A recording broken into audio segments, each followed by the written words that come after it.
파워 블로거 핑크팬더의 블로그 글쓰기, 막막한 당신에게 힘이 되는 글쓰기 안내서. 이재본 지연이 이재본 1년 365일 글을 쓴다. 꾸준히 글을 매일 쓴 덕분에 5만 7천의 이웃이 함께하고 있고 1200만 회의 조회수를 기록했다. 수많은 사람이 내가 쓴 글을 읽으며 어둡고 끔끔한 시기에 공감하며 힐링받고 어기소침할 때마다 힘과 용기를 얻으며 갈팡질팡하며 헤매일 때마다 나태해진 자신을 돌아보면서 각오를 다졌다고 오늘도 고백하고 있다. 오늘도 여전히 글을 쓰고 있다. 쓴 글이 깃털처럼 가볍고 바위처럼 무거운 의미가 되었으면 한다. 지원 책으로는 책으로 변한 내 인생, 자기 혁명 독서법, 천천히 가도 괜찮아 외에 10여 권이 넘는다.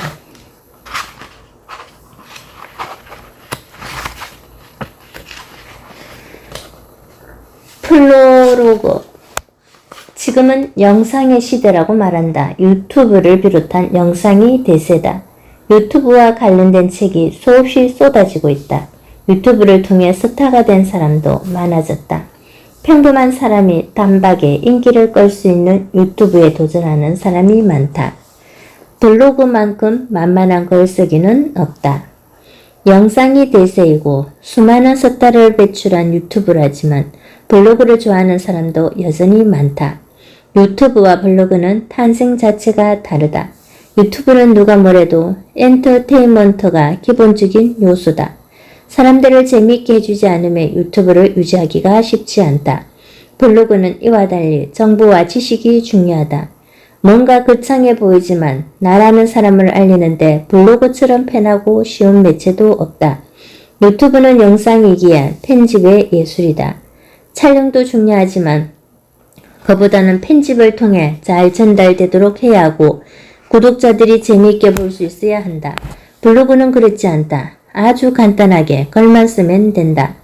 편집이라고 할 것도 없다. 기껏해야 사진으로 글을 보충하는 정도면 충분하다.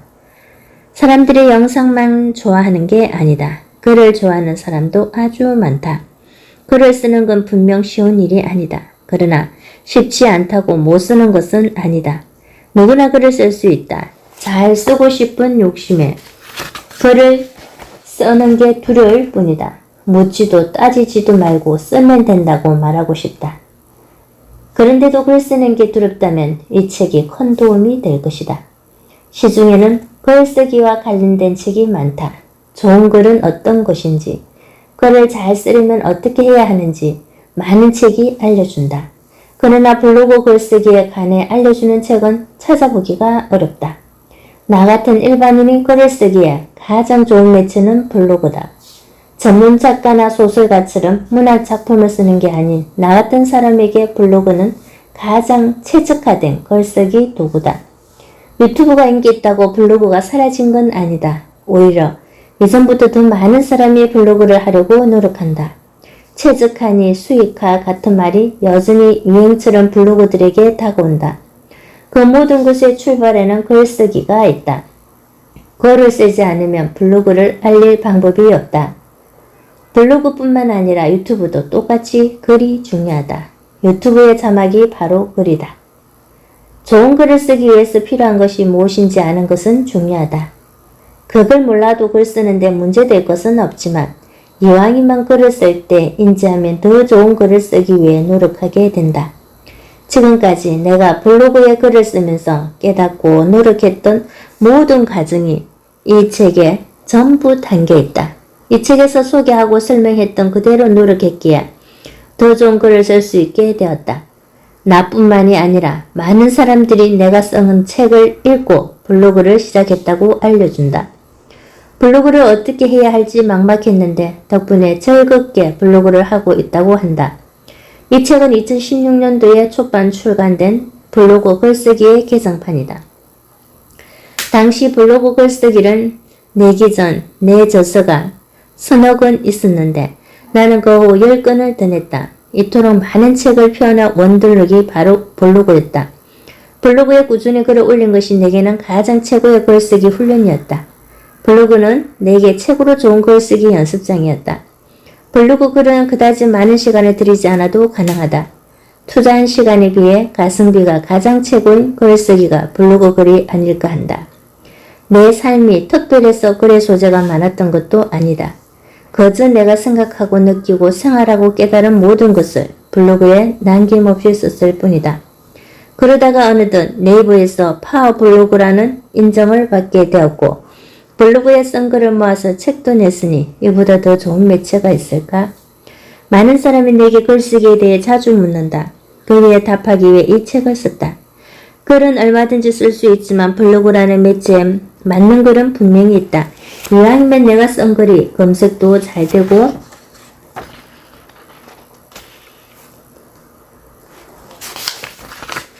사람들에게 잘 썼다는 칭찬도 받으면 좋지 않을까? 이를 위해 어떤 식으로 써야 하는지 이 책을 통해 알려주고 싶었다. 당신이 블로그라는 매체를 통해 글을 쓰고 싶다면 이 책을 읽어라. 이 책보다 블로그 글에 대해 더 확실히 알려주는 책은 현재까지 시중에 없다. 많은 사람이 내 책을 읽고 힘을 얻어 블로그를 시작했다고 고백한다. 블로그와 관련된 이런 쿵저럭쿵 해도 가장 핵심은 글이다. 블로그는 읽을만한 글이 있어야 더욱 빛나는 곳이다. 블로그 글에서 글을 잘 쓰느냐는 중요하지 않다. 꾸준히 쓴다는 점이 중요하다. 다른 분야와 마찬가지로 글은 쓰면 쓸수록 좋아진다. 무작정 쓰기만 해도 되지만 더 좋은 글을 쓰려면 방법도 알아야 한다. 블로그를 운영하다가 뭔가 막히고 잘 안 풀릴 때 이 책이 당신에게 도움이 될 것이다. 지금부터 이 책을 부담없이 즐겁게 읽으면서 블로그와 글쓰기에 대해 알면 된다. 어느덧 내 블로그 이웃은 57,000명, 조회수는 1200만 회. 지금까지 올린 글이 8,300개, 스크립된 글은 약 2만 개가 되었다. 그 비결이 궁금하다면 이 책을 보기를 바란다. 책에 소개된 무수한 사례와 방법이 당신을 좋은 블로그로 인도할 것이다. 즐겁고 신나는 블로그의 그 첫 번째 선택이 이 책이 될 것이라 믿는다. 내가 알려줄 수 있는 모든 비법을 이 책에 다 담았다. 내가 했던 것처럼 당신도 이 책을 읽으면 영향력 있는 블로그에 한 발 더 가까이 갈 수 있다. 즐거운 독서로 신나는 블로그가 되기를 응원한다. 2021년 1월 핑크팬더 이재범. 첫 번째, 글쓰기. 우선 시작하라. 쓰고 싶은 것을 쓰라. 친구와 대화하듯이 쓰라. 자신의 경험부터 쓰라. 시간을 투자하라. 글쓰기 명언 노트. 첫 번째 글쓰기. 우선 시작하라. 아무 부담 없이 글을 쓰자. 누군가 내 글을 볼 것이라고 생각하지도 말고 내 글이 좋은 글인지 아닌지 고민하지도 말고 쓰면 된다. 모든 위대한 성공의 여정에는 시작이 있었다. 글쓰기의 두려움은 쓰면서 저절로 해결된다. 언니가 40대 중반에 세상을 떠난 뒤 3년 동안 슬픔을 잊으려고 노력했지만 아무 소용이 없었던 니나 상코비치. 그녀는 어느 날 400쪽이 넘는 소설 드라큘라를 하루 만에 다 읽고 처음으로 편안하게 달콤한 잠을 잤다. 그 뒤로 니나 상코비치는 하루에 책 한 권을 읽고 블로그에 올리기 시작했다. 1년 동안 1일 1독서 1서평을 했다. 자신이 읽은 책의 평을 그저 블로그에 올렸을 뿐인데 전 세계에서 댓글을 달며 응원하고 공감했다. 블로그에 올린 서평이 사람들에게 알려지고 뉴욕타임즈에 더 365 프로젝트로 소개되면서 니나 상코비치는 일학 유명인이 되었다. 새 아이의 엄마이자 변호사였던 그녀는 블로그에 매일 올린 서평을 계기로 이 프로젝트를 끝낸 뒤 본격적인 서평가로 전국적인 인지도를 가지고 활동하기로 마음먹는다. 자신이 지금을 있게 만든 블로그 서평은 니나 상코비치에게 빛과도 같이 인생을 구원해 주었을 뿐만 아니라 새로운 삶을 열어주었다. 블로그에 글을 쓰기 시작했기에 가능한 변화였다.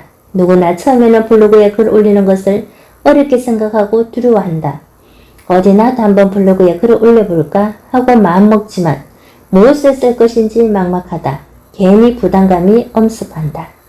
글도 못 쓰는 내가 블로그에 글을 올린다니 망설여진다. 블로그에 올린 내 글을 남이 읽는다고 생각하니 글 쓰는 게 두렵다. 당신이 머리를 파마하고 핑크색으로 염색한 뒤 명동거리를 돌아다닌다고 해서 신기하다는 눈으로 바라볼 사람이 있을까? 어느 누구도 당신 모습에 관심을 두지 않는다. 만약 어떤 사람과 당신의 눈이 마주쳤다고 해도 그 사람은 당신 모습에 놀라 바라본 것이 아니다. 우연히 서로 눈빛이 교환되었을 뿐 그 이상의 의미는 없다. 당신이 블로그에 쓴 글도 똑같다. 이제 막 블로그를 시작한 당신이 올린 글은 누구도 신경 쓰지 않는다. 불행하게도 이제 막 블로그에 포스팅한 당신의 글은 사람들의 관심 밖일이다. 당신이 블로그에 글을 올린 것 자체를 아무도 모른다. 아는 사람은 오직 당신뿐이다. 며칠이 지나도 글의 조회수가 10명을 넘지 않을 수 있다. 그 사람들마저도 당신의 글에 호기심을 느껴 블로그를 찾은 것이 아니다. 당신의 자신의 블로그에 남긴 당신의 댓글을 보고 예의상 방문한 것이다. 이런 상황에서 부담을 갖고 글을 쓸 필요가 있을까? 절대로 없다. 험하게도 당신이 올린 글을 처음에는 누구도 읽지 않는다. 지금은 파워블로그가 되어 하루 방문자가 5,000명이 넘는 내 경우도 처음은 미약했다. 블로그에 글을 올리면 누군가 내가 쓴 글을 읽을 것이라고 생각조차 하지 못했다. 처음 시작했을 때는 블로그를 예쁘게 꾸미는 법도 몰랐고 누군가 내 블로그를 방문할 수 있다는 것도 전혀 의식하지 않았다. 처음 블로그에 글을 올릴 때 방문자는 숫자를 세어보기도 민망할 정도로 한두 명에 불과했을 것이다. 다행히도 나는 블로그에 처음 글을 올릴 때 어느 누구도 의식하지 않았다. 누가 내 블로그에 글을 읽을 것이라 생각하지 않았으니 뻔뻔하게 쓰고 싶은 것을 썼다. 내 경우도 니나 산코비치와 비슷하다. 본격적으로 1년에 100권이 넘는 책을 읽던 어느 날 갑자기 서평을 쓰고 싶은 생각이 들었다. 그전에는 책을 읽으며 중요하게 읽혀지는 문단을 체크한 뒤에 워드 파일로 따로 정리했다. 그렇게 따로 정리한 글이 꽤 많이 축적되었지만 다시는 읽어보지 않는다는 사실을 알았다. 서평을 워드 문수에만 써두면 이번에도 똑같이 다시는 읽어보지 않을 것이라고 판단해 블로그에 썼다. 철저하게 나를 위한 글쓰기였다. 누구에게 보여주기 위해 블로그에 스평을 썼다면 아마 절대로 시작하지 못했을 것이다.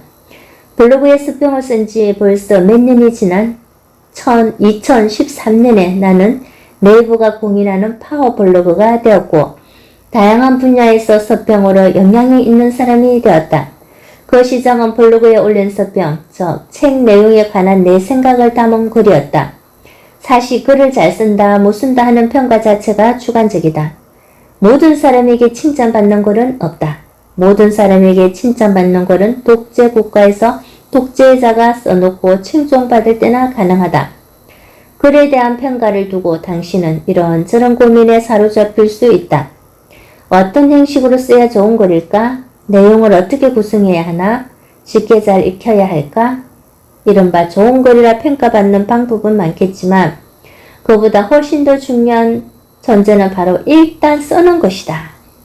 시작도 하지 않고 고민할 필요는 없다. 서울대 진학을 걱정하는 친구의 성적이 반에서 꼴찌라면 우리는 웃는다. 공부도 하지 않으면서 서울대에 합격하면 어찌나 걱정한다면 우리는 듣자마자 상대방을 처근하게 여긴다. 마찬가지다. 글은 일단 써야 좋은 글인지 나쁜 글인지 알 수 있다. 글을 쓰지도 않으면서 걱정할 필요는 전혀 없다. 더구나 이제 막 글을 쓰기 시작한 당신의 글이 훌륭할 것이라 여기는 것 자체가 스스로 생각해도 말이 안 되지 않을까. 아무 부담 없이 글을 쓰자. 누군가 내 글을 볼 것이라고 생각하지도 말고 내 글이 좋은 글인지 아닌지 고민하지도 말고 쓰면 된다. 모든 위대한 성공의 여정에는 시작이 있었다. 시작은 미약하였으나 나중은 창대하리라는 말은 시작의 중요성을 알려준다. 글쓰기의 두려움은 쓰면서 저절로 해결된다.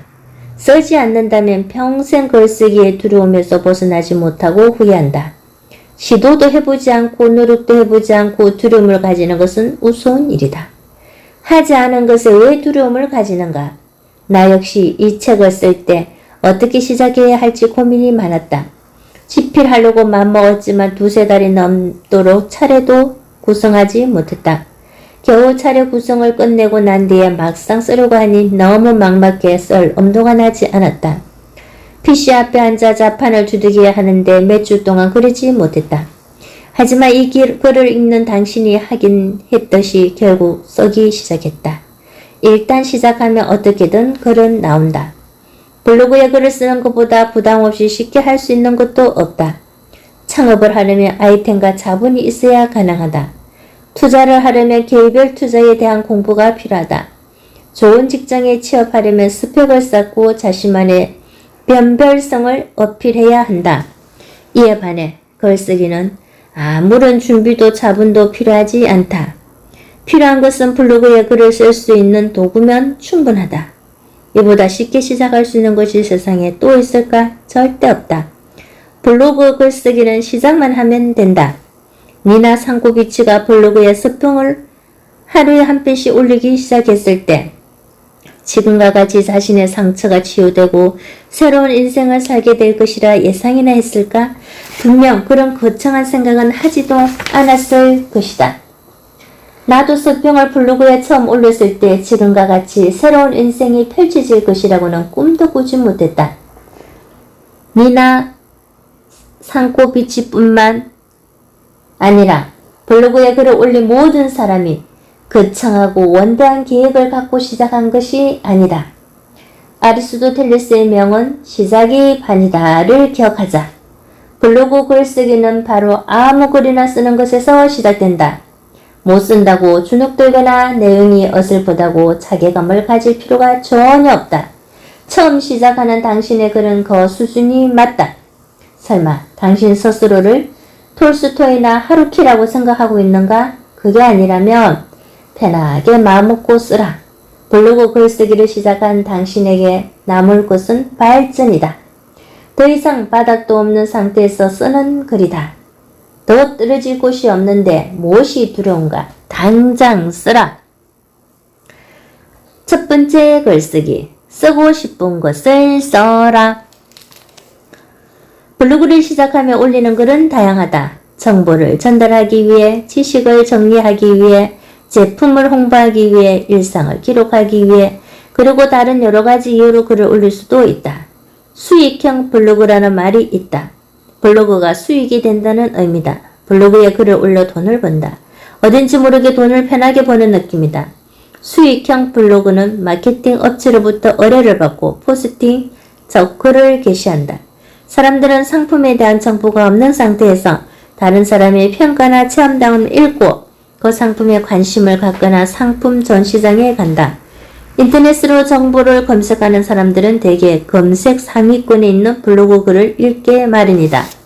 마케팅 업체들은 이런 점을 알고 일반 블로거들에게 관련 포스팅을 의뢰한다. 제목과 내용에 특정 단어가 들어가는 방법으로 블로그 글을 상위권에 노출시키도록 한다. 포스팅 하나당 3만원에서 5만원 정도의 금액을 받는다. 일주일에 두세 개만 포스팅해도 한 달에 50만원에서 100만원 정도를 벌 수 있다. 이런 방법으로 수익형 블로그를 운영한다. 처음부터 수익형 블로그를 만들 수는 없다. 블로그에 아무 글도 없는데 의뢰가 들어올 턱이 없다. 우선 블로그에 올린 글의 개수가 꽤 많아야 하고 내가 포스팅한 글이 인터넷에서 검색되어야만 마케팅 업체에서 의뢰한다. 내가 직접 체험하지 않은 사실을 체험한 것처럼 글을 쓰고 올린다면 문제될 수 있지만 마케팅 업체에서 보내준 기본 패드를 근거로 마케팅 글을 써 올리면 문제될 거 없다. 내가 직접 체험한 사실을 쓰는 것이 아니라 제품이나 업체를 소개하는 것이다. 이것이 꺼림칙한 사람은 굳이 할 필요가 없다. 어차피 이런 글의 의뢰가 들어올 정도로 블로그에 글이 많은 사람은 자신의 브랜드로 블로그를 운영하는 것과 수익형 블로그로 돈을 버는 것 중 하나를 택하게 될 텐데 그것은 각자가 알아서 결정할 일이다. 이런 단계가 될 때까지 처음부터 명확하게 어떤 글을 쓸 것인지 염두에 두고 블로그를 시작한 사람은 없다. 블로그로 돈을 번다고 하니 그럼 나도 한번 블로그에서 돈 좀 벌어볼까 하는 생각이 시작한 사람도 있고 블로그가 여러모로 좋다고 개설한 상태에서 더 이상 진전이 없는 사람도 있다. 나처럼 읽은 책에 서평을 쓰려고 시작한 사람도 있다. 블로그의 기본은 글이다. 블로그에 사진이나 동영상을 올릴 수도 있다. 그럼에도 블로그의 기본은 글이다. 사진과 동영상 등은 핵심적인 내용을 설명하거나 강조하기 위해 이용할 뿐이다. 편집이 잘된 동영상과 뛰어난 사진만으로 자신의 생각을 정확하게 전달하는 사람은 없다. 글을 써야만 자신의 이야기가 전달된다.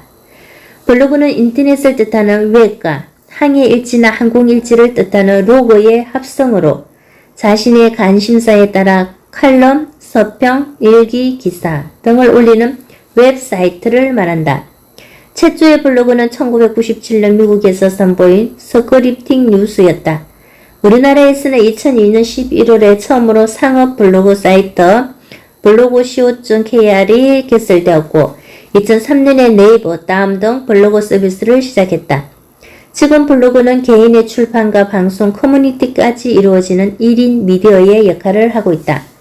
미디어라고 하니 거창한 느낌이 들지만 어려워할 것 없다.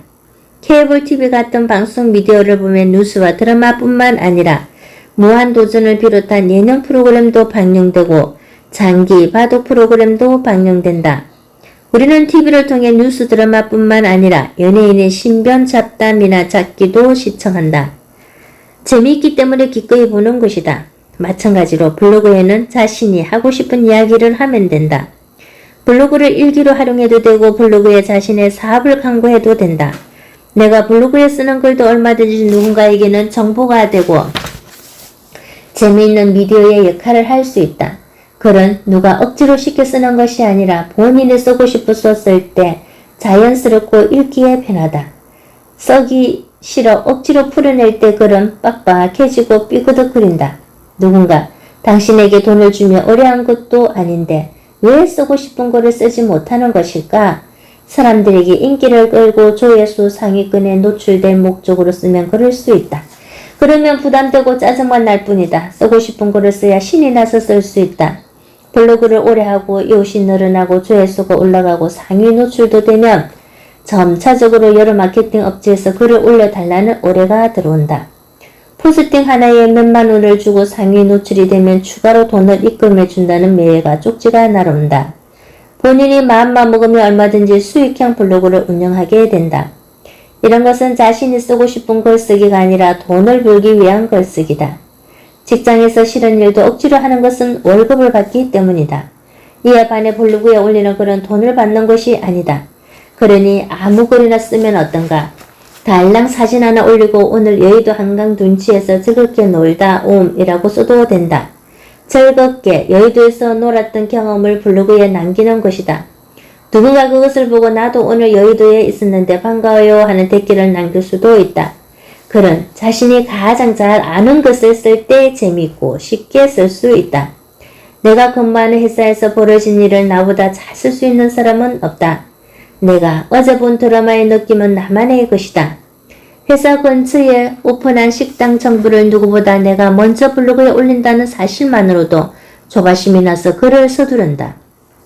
이런 걸 쓰기는 누가 시켜서 하는 것이 아니다. 자신이 쓰고 싶은 글을 쓰는 것일 뿐이다. 마케팅 업체로부터 의뢰를 받아 글을 올리고 수익을 얻는 수익형 블로그도 좋다. 하지만 그보다는 스스로 블로그에 좋은 글을 많이 올려 자신의 가치를 올리는 것이 좋다. 그러면 무형의 수익이 자신에게 돌아온다. 나라는 사람을 알리는데 이보다 더 좋은 것은 없다. 블로그에 자신이 쓰고 싶은 내용을 꾸준히 올리다 보면 그 분야의 전문가로 대접도 받게 된다. 글이 쌓이고 쌓이면 책도 낼 수 있고 관련 업체 사람들이나 다른 사람들을 만나 새로운 인생을 시작할 수도 있다. 자신이 쓰고 싶은 글을 쓰기만 하면 이 모든 것이 시작된다.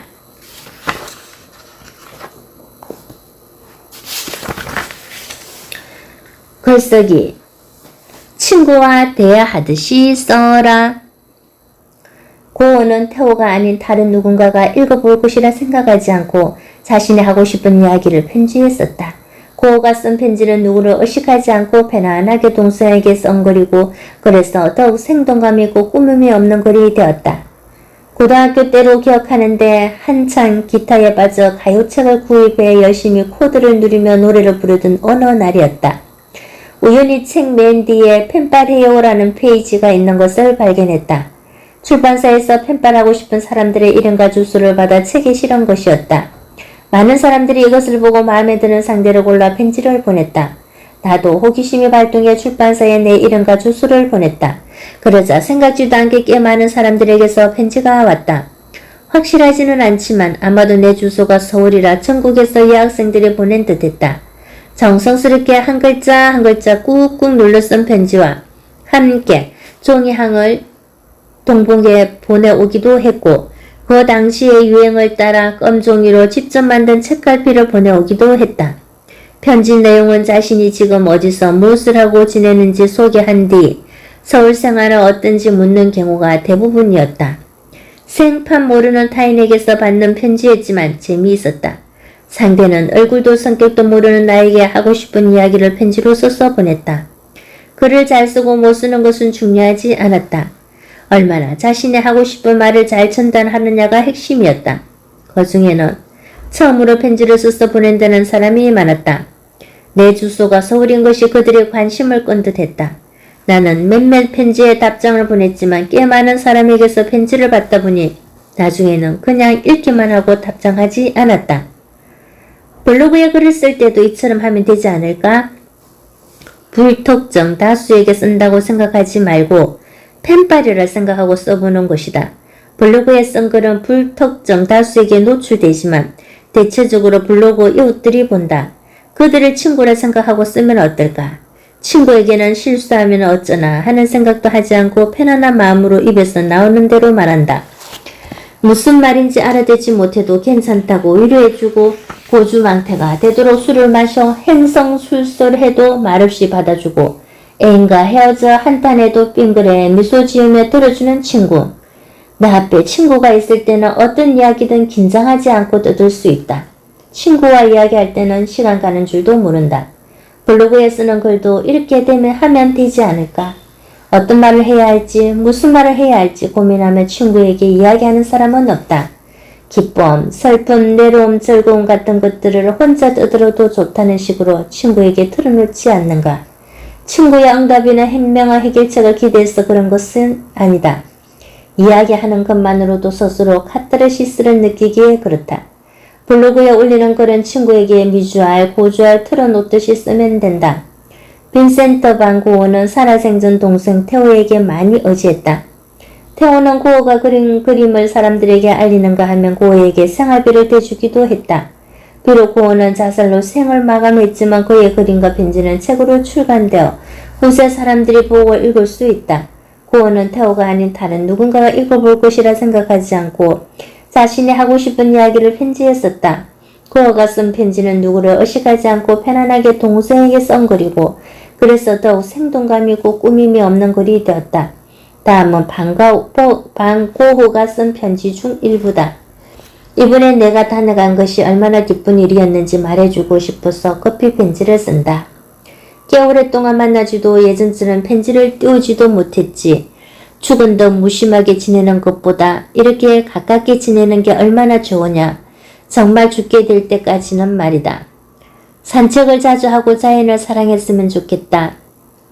그것이 예수를 진정으로 이해할 수 있는 길이다.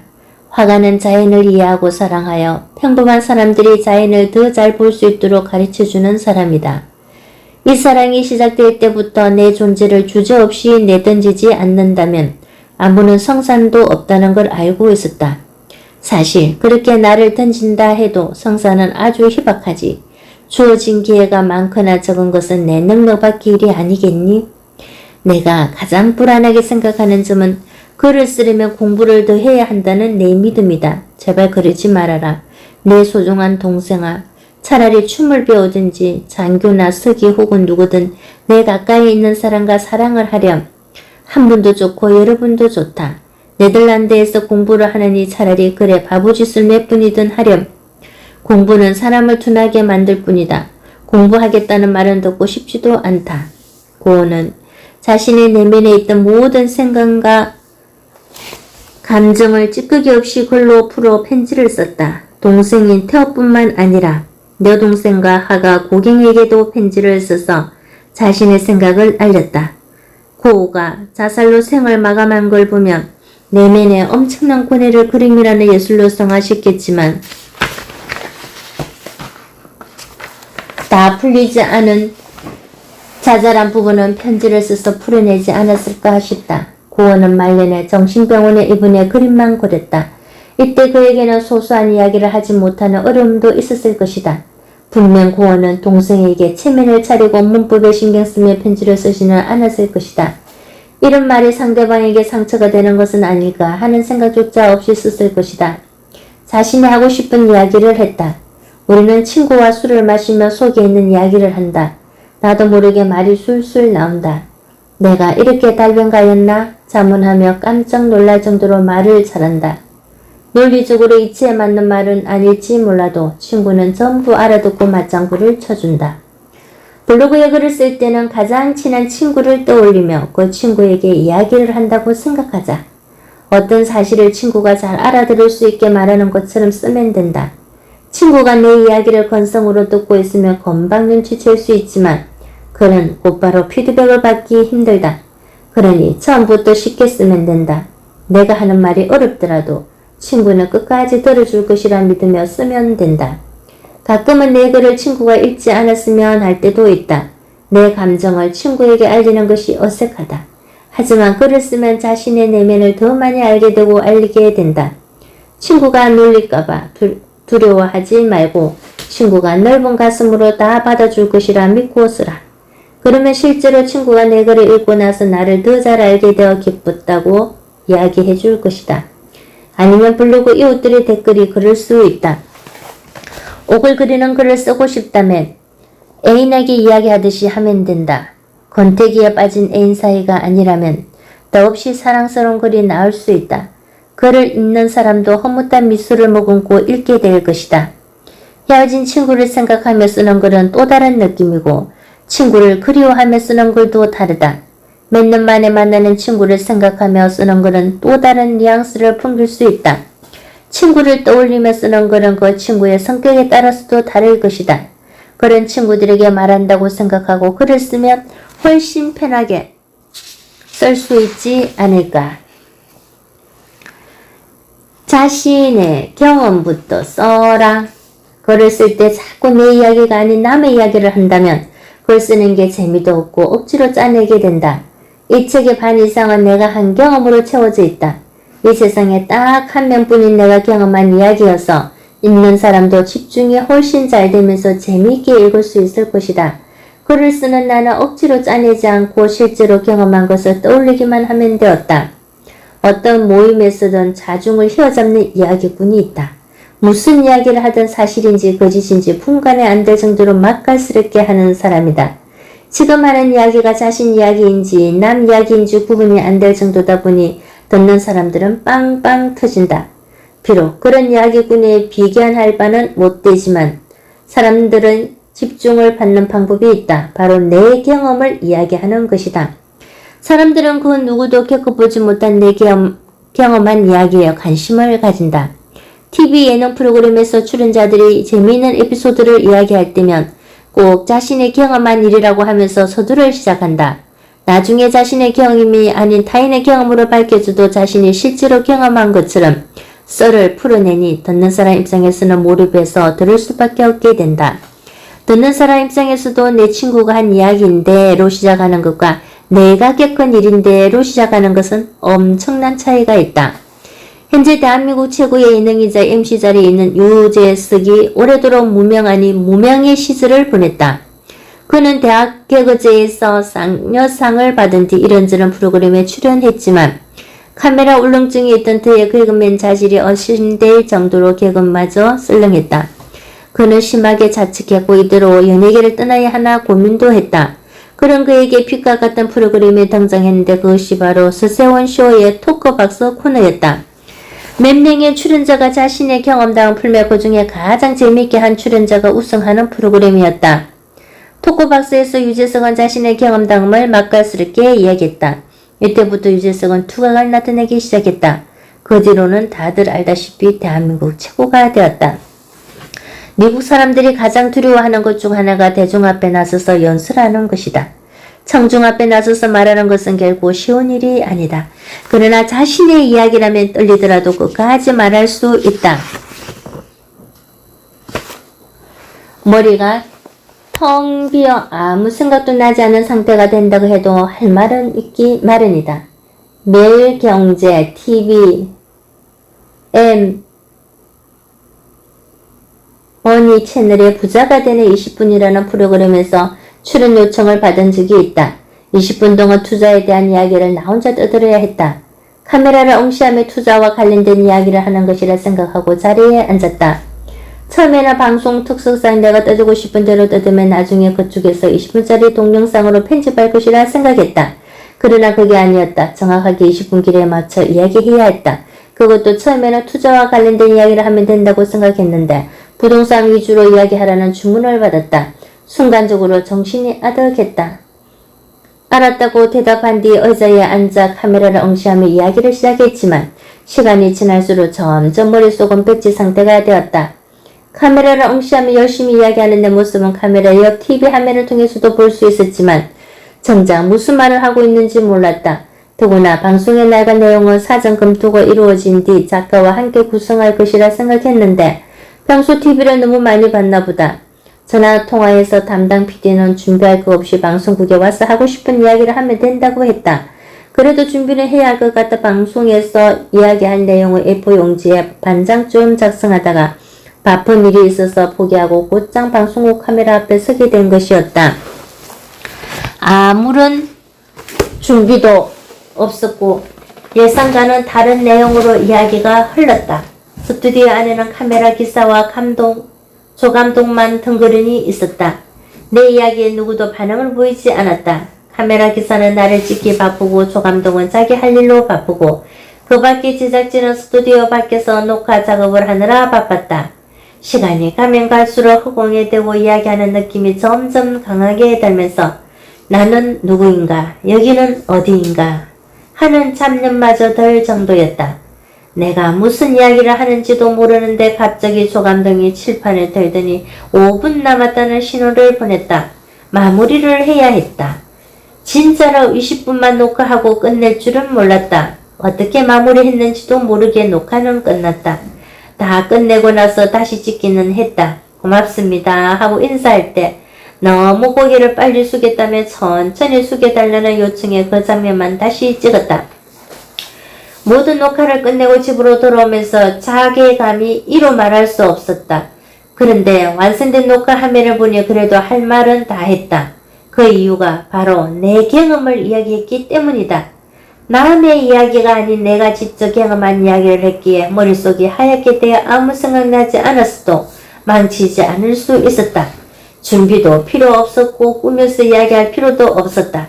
그건 누구의 이야기도 아닌 내 경험이어서 할 수 있었다. 블로그 글 쓰기도 이와 마찬가지다. 블로그에 어떤 이야기를 써야 할지 고민할 시간에 자신이 경험한 것을 떠올려보라. 당신이 인생을 살았던 시간만큼 쓸 이야기는 넘쳐난다. 오늘 회사에 출근하면서 아슬아슬하게 지각하지 않았던 내 경험, 업무를 훌륭히 끝낸 소감, 퇴근 후 회식 자리에서 나눈 대화, 주말에 관람한 영화 이야기, 식구들과 함께 방문한 음식점 인상 등등. 내가 하루에 겪은 경험은 생각했던 것보다 훨씬 다양하고 다채롭고 풍부하다.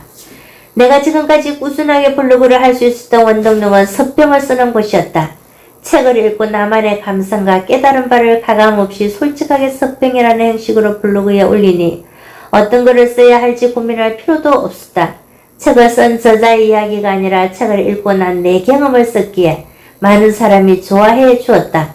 어느 누구도 아닌 나만의 서평이었기에 블로그가 더욱 사랑받을 수 있었다. 억지로 쥐어짜 글을 쓸 필요가 없다. 누구나 미처 알지 못했던 수많은 경험을 한다. 그 경험을 사장시키느냐 잘 살려 글로 쓰느냐가 차이가 있을 뿐이다. 글을 쓰는 것은 거창한 일이 아니다. 자신에게서 시작하는 것이 글쓰기의 첫걸음이다. 누구도 흉내낼 수 없는 글을 쓰고 싶다면 나로부터 출발하자. 내 경험을 남에게 설명할 사람은 이 세상에 딱 한 명뿐, 다른 누구도 아닌 나 자신이다. 오늘 먹은 음식에 대해 나 이외에 누가 똑같은 감정을 가지거나 맛을 평가할 수 있을까? 오늘 본 드라마의 감성은 오롯이 나만이 할 수 있다. 다른 사람의 평가가 나와 비슷할 수 있어도 나와 똑같을 수는 없다. 세밭이라는 프로그램이 있다. 세상을 바꾸는 시간 15분의 약자로 저명 인사로부터 우리 주변의 친근한 사람까지 골고루 나와 길지 않은 15분 동안 자신의 전달할 내용을 진솔하게 이야기하는 강연 프로그램이다. 강연 무대에 서니 대단해 보일지 몰라도 출연자들은 다들 평범한 사람들이다. 그런데도 출연자들의 경험담에 관객들은 다들 귀를 쫑긋 세우고 경청한다. 왜 그럴까? 바로 다른 누구에게도 들을 수 없는 강연자만이 들려줄 수 있는 내용이기에 그렇다. 많은 사람 앞에서 말하려니 떨리는 모습이 눈에 보이지만 진정성 있는 고백의 시간이 어떻게 가는 줄 모르고 빠져들게 된다. 글을 쓸 때 자꾸 내 이야기가 아닌 남의 이야기를 한다면 글 쓰는 게 재미도 없고 억지로 짜내게 된다. 이미 당신이 눈치챘는지 모르지만 이 책의 반 이상은 내가 한 경험으로 채워져 있다. 그만큼 글을 부담 없이 썼다. 이 세상에 딱 한 명뿐인 내가 경험한 이야기여서 읽는 사람도 집중이 훨씬 잘 되면서 재미있게 읽을 수 있을 것이다. 글을 쓰는 나는 억지로 짜내지 않고 실제로 경험한 것을 떠올리기만 하면 되었다. 누구나 나처럼 쉽게 글을 쓸 수 있다. 아주 소소한 경험이어도 글로 풀어내는 것이 중요하다. 이 글을 쓰는 도중에 갑자기 알고 지내는 사람에게서 동네 어느 건물에 있는 구내식당에서 점심을 먹자는 연락이 왔다. 갈까 말까 고민했지만 결국에는 가기로 결정하고 옷을 갈아입고 구내식당에 다녀왔다. 와 같이 방금 경험한 것도 풀어내면 글이 길어지게 된다. 내 경험을 쓰니 이처럼 쓸 수 있는 것이다. 당신도 할 수 있다. 그것도 엄청나게 많은 글을 쓸 수 있다. 당신의 경험은 누구도 아닌 당신만이 쓸 수 있다.